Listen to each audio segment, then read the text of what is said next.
સમાચાર દ્વારકાથી પ્રાપ્ત થઈ રહ્યા છે। પાકિસ્તાન સાથે સંપર્ક ધરાવતા બે શંકાસ્પદ ઝડપાયા। દ્વારકાના ભાણવડમાંથી પોલીસે બે શંકાસ્પદોને ઝડપ્યા। તણાવની સ્થિતિમાં પાકિસ્તાન સાથે બંને સંપર્કમાં હતા। પોલીસની તપાસમાં ખુલાસો થયો છે કે તણાવની સ્થિતિ સમયે બંને ગદ્દારોના મોબાઈલમાંથી પાકિસ્તાનના ઘણા લોકો સાથે સોશિયલ મીડિયામાં સંપર્ક હોવાના પુરાવા મળ્યા। જે બાદ પોલીસે ભાણવડના નૂર મોહમ્મદ ઉમર હિંગોરા અને ભેનકવાદના હુસૈન સુમાર હિંગોરાની ધરપકડ કરી। वड़ी तणावनी स्थिति समय एक व्यक्ति ने आरोपीओए जानथी मारी नाखवानी धमकी पण आपी। वीडियो जोता व्यक्ति ने पाकिस्तान विरुद्ध कई पण जातनु उच्चारण न करवा अने पाकिस्तान विरुद्धना कोई पण वीडियो न जोवा धमकी आपी हती। તેમના મોબાઈલ ચેક કરતા તેમની various social media applications for example Facebook છે, વોટ્સએપ છે, તેમાં અન્ય પાકિસ્તાની નંબરો સાથે પણ લિંક જણાઈ આવેલ હતી।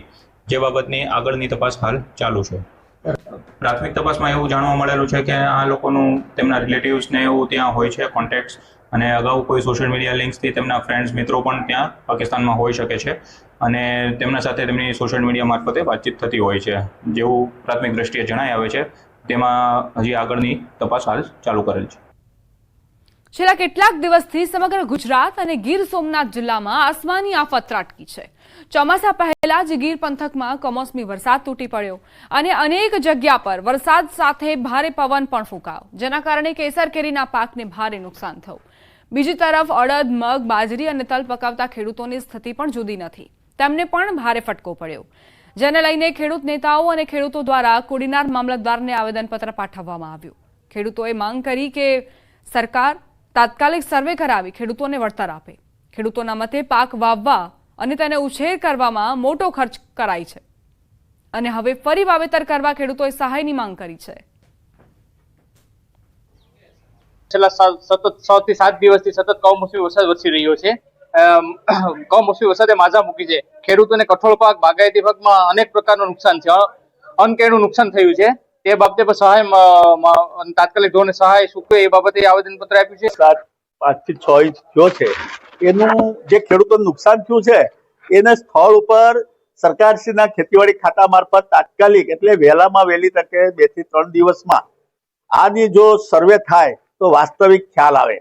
અન્યથા જો એ પછી મહિનો 2 મહિના થાય ત્યાં તો એનું વાવેતર કંઈક કરવા માટે થઈ અને એ ખેતરો ખેડી નાખે, એટલે એનું સર્વે છે ને એ ટૂંક સમયમાં એટલે 3 થી 4 દિવસમાં થવું જોઈએ। રાજ્યના અલગ અલગ જિલ્લાઓમાં પડેલા કમોસમી વરસાદે ખેડૂતોને ચિંતામાં મૂકી દીધા છે। તેમાં પણ રાજકોટ જિલ્લામાં સતત એક સપ્તાહ સુધી કમોસમી વરસાદ પડ્યો, જેના કારણે ખેડૂતોના પાકને નુકસાન થયું। ખેડૂતો સહાયની આશા રાખીને બેઠા છે। રાજકોટ જિલ્લા પંચાયતના વિરોધ પક્ષના સભ્ય મનસુખ સાકરિયા દ્વારા જિલ્લા વિકાસ અધિકારી તેમજ કૃષિ મંત્રીને પત્ર લખવામાં આવ્યો, જેમાં તલ, મગ, બાજરી, અડદ તેમજ જુવાર સહિતના પાકને મોટા પ્રમાણમાં નુકસાન થયું હોવાનું જણાવ્યું, જેથી તાત્કાલિક અસરથી રાજકોટ જિલ્લામાં સર્વે કરીને વળતર આપવામાં આવે તેવી માંગ કરાઈ।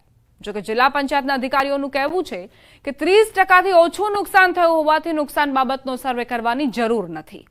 બીજી તરફ જસદણ તેમજ વીરનગર સહિતના ખેડૂતોનું માનવું છે કે તેમને અંદાજિત 60 થી 70% જેટલું નુકસાન થયું છે।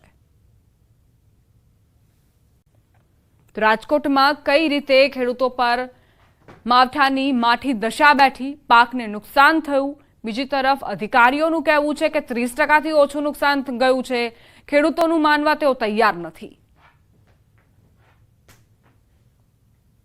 કરેલું છે એમાં 70% આપણે નુકસાનીમાં છે। અટાણે 3-4 દિવસ વરસાદ પડ્યો એમ, તો એનું તાત્કાલિક ધોરણે થોડુંક અમને લાભ મળે એવું તમે બધા લોકો થોડુંક કરો સહાય, તો અમારે બધું ટકી જાય એમ।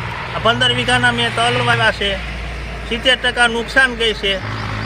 જેમ બને એમ સરકાર પાસે વિનંતી છે મારી કે સર્વે કરીને તાત્કાલિક બધા ખેડૂતોને લાભ મળે। મારે 15 વીઘાની તલી છે, એમાંથી 60 થી 70%નો બગાડ છે, એટલે સરકારને વિનંતી કે કંઈક વળતર આપે તો અમારે સારું રહેશે। ખેતીવાડી અધિકારીનો સંપર્ક કર્યો કે ભાઈ આપ તાત્કાલિક ધોરણે આ જે ખેડૂતો છે નુકસાની ગયું છે એનો તાત્કાલિક સર્વે કરો, તો જિલ્લા ખેતીવાડી અધિકારીએ મને એવો જવાબ આપ્યો કે ભાઈ આપણા વિસ્તારની અંદર 30%થી ઓછો વરસાદ છે, જેના કારણે સર્વે કરવાનો થતો નથી। તો મારે આપના માધ્યમથી સરકારમાં એવી રજૂઆત છે કે ભાઈ છેલ્લા 8 દિવસથી વરસાદ પડે છે, તો 30%થી પણ ઓછો વરસાદ છે। રાજકોટ શહેરના લોકો માટે આ સમાચાર, બહારથી મિનરલ વોટર મંગાવતા હોવ તો સાવધાન થઈ જજો। 20 જેટલા મિનરલ વોટરના નમૂના ફેલ થતા વિક્રેતાઓ પર પ્રતિબંધ મુકાયો છે। મિનરલ વોટર વિક્રેતાઓ વિરુદ્ધ કાર્યવાહી કરાઈ છે। મનપા આરોગ્ય વિભાગે સેમ્પલ લીધા, પરીક્ષણમાં નમૂના ફેલ થતા નિર્ણય લેવાયો। પાણીજન્ય રોગચાળો અટકાવવા માટે મહત્વનો નિર્ણય લેવામાં આવ્યો છે। જો આપ પણ મિનરલ વોટરનો ઉપયોગ કરતા હોવ તો ચેતી જજો। સંવાદદાતા અંકિત જોડાઈ ગયા છે વધુ જાણકારી સાથે। અંકિત, 20 જેટલા જે મિનરલ વોટરના નમૂના ફેલ ગયા છે, કેવા પ્રકારની કાર્યવાહી?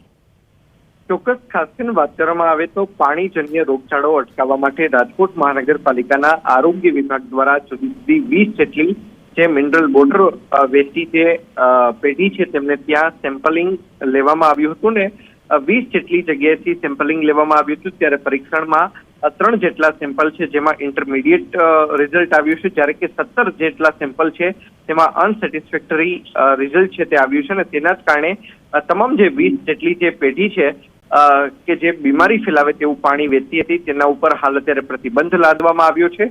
આરોગ્ય વિભાગના અધિકારીનું કહેવું છે કે આ પ્રકારના પાણીનું સેવન કરવાથી ઝાડા ઉલટી, ટાઇફોઇડ જેવી બીમારી થાય છે, જેના કારણે આ તમામને મિનરલ વોટર વેચવા ઉપર હાલ અત્યારે પ્રતિબંધ છે તે લાદવામાં આવ્યો છે।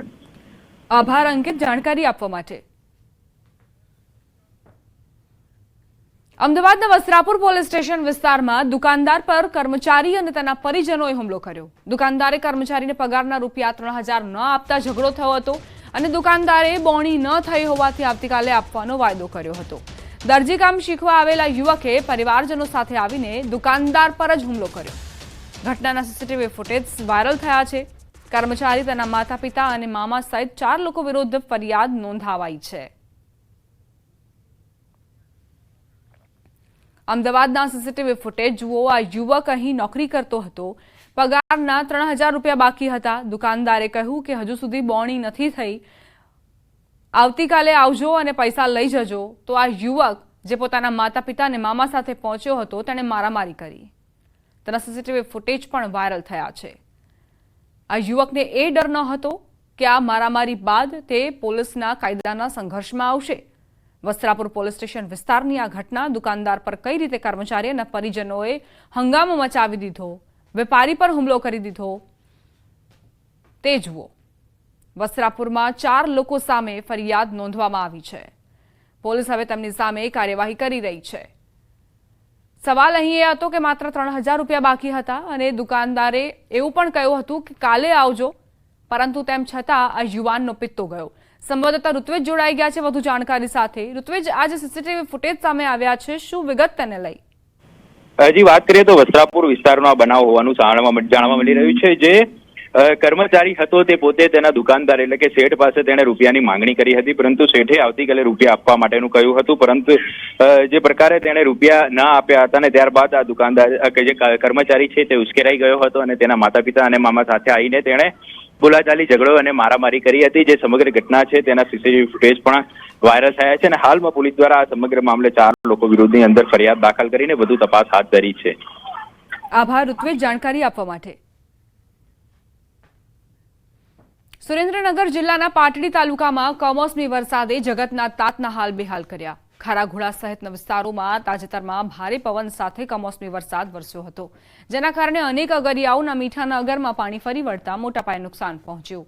અગરિયાઓ દ્વારા પકવેલ મીઠાના ઉત્પાદન પૈકી અંદાજે 7 થી 8 ટન મીઠું રણમાં જ પડ્યું રહેતા અગરિયાઓ સહિત વેપારીઓને નુકસાની પહોંચી। હાલ રણમાંથી મીઠાને ખેંચવાની સિઝન ચાલી રહી છે, પરંતુ કમોસમી વરસાદને પગલે રણમાં અવરજવરનો રસ્તો બંધ થઈ જતા મીઠું રણમાં જ પડી રહેતા અગરિયાઓને નુકસાન ગયું। બીજી તરફ આ નુકસાનને ધ્યાને લઈને મીઠાના વેપારીઓ દ્વારા મીઠાના ભાવમાં પ્રતિ ટન રૂપિયા 300નો વધારો પણ કરાયો। વેપારીઓ, ટ્રાન્સપોર્ટરો તેમજ મીઠા ઉદ્યોગ સાથે જોડાયેલા હજારો પરિવારોની હાલત કફોડી બની છે। સરકાર દ્વારા અગરિયાઓને થયેલ નુકસાન અંગે તાત્કાલિક વળતર ચૂકવવામાં આવે તેવી માંગ ઉઠી છે। 4-5 વર્ષથી અમને કમોસમી વરસાદના કારણે નુકસાની વેઠવી પડે છે। સરકાર કદાચ સહાય કરાય તો એવી અમારી અપીલ છે। અમારા 5 મહિનાનો માલ થાય એમાં 50-60 હજાર રૂપિયાનો માલ ધોવાઈ જાય છે।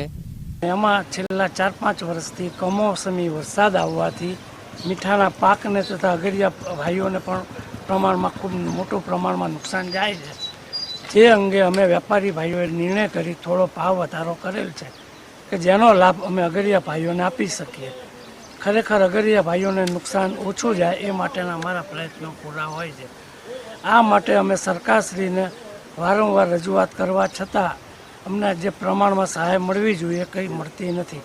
કમોસમી વરસાદ છેલ્લા અઠવાડિયાથી પડી રહ્યો છે. આ કમોસમી વરસાદ પડી રહેવાથી રણમાં અગરિયા લોકોનું જે મીઠું પાકેલું છે આશરે 7 થી 8 લાખ ટન રણમાં મીઠું છે અને આ વરસાદ પડવાના કારણે એ મીઠું ખેંચવા માટે ખૂબ મોટી તકલીફ છે.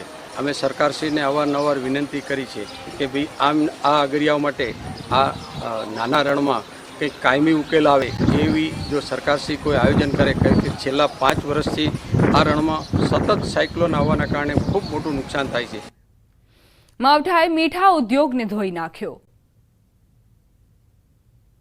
માવઠાએ માત્ર ખેતી જ બરબાદ કરી નથી, પરંતુ આકાશી આફતથી અગરિયાઓ પર પણ આફત આવી પડી છે. મહાઘાતક માવઠાથી મીઠા ઉદ્યોગ ધોવાઈ ગયો છે. ભરૂચ જિલ્લાના રણમાં મીઠાની ખેતી પર માવઠું ફરી વળતા અગરિયાઓની મહેનત ધૂળધાણી થઈ ગઈ છે. ભરૂચ જિલ્લાના વિવિધ તાલુકામાં 5000 હેક્ટર જમીન પર 110 કરતાં વધુ અગર આવેલા છે, જેમાં વાર્ષિક 28 લાખ ટન મીઠાનું ઉત્પાદન થાય છે. પરંતુ ઓક્ટોબર 2024 અને હાલમાં મે મહિનામાં પડેલા માવઠાએ કુલ ઉત્પાદનના 70% મીઠાને ધોઈ નાખ્યું. કુલ ઉત્પાદનના 30% સ્થાનિક 3 ફૂડ પ્રોસેસિંગ યુનિટમાં ઉપયોગ થાય છે, જ્યારે 70% ક્લોરીન અને કોસ્ટિકના ઉત્પાદન કરતા 11 ઉદ્યોગમાં વપરાય છે. પરંતુ માત્ર 30% ઉત્પાદનના કારણે ક્લોરીન અને કોસ્ટિક ઉત્પાદનને પણ મોટી અસર પડી રહી છે. રો મટીરિયલ્સના અભાવે કેમિકલ ઉત્પાદનના ભાવ પણ વધી શકે છે.